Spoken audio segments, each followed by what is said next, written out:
वज़ीर-ए-आज़म शहबाज शरीफ ने एक बार फिर गुज़िश्ता हुकूमत पर IMF के साथ मुआहिदा तोड़ने का इल्जाम लगाते हुए दावा किया कि गुज़िश्ता हुकूमत ने सियासत चमकाने के लिए रियासत कुर्बान करने को तरजीह दी। डेरा इस्माइल खान ने तकरीब से खिताब में कहा कि मौजूदा हुकूमत ने दिन रात एक करके मुल्क को डिफॉल्ट होने से बचाया। अगर डिफॉल्ट कर जाते तो ता क़यामत उनके माथे पर काला धब्बा होता।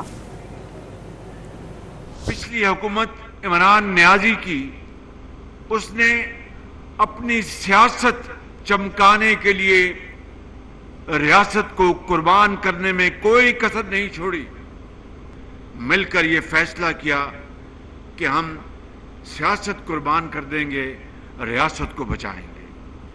मेरे बुजुर्गों, भाइयों और नौजवान साथियों, यही वो फैसला था जिसकी खातिर फिर हम डट गए। हमें उनसे मुआहदा करने के लिए तमाम पापड़ पेलने पड़े। बस इतना काफी है कि डिफॉल्ट क़यामत तक एक काला धब्बा होता जो मेरे माथे पर और मेरी कब्र में भी कतबा लगता होता कि इसके जमाने में डिफॉल्ट हुआ।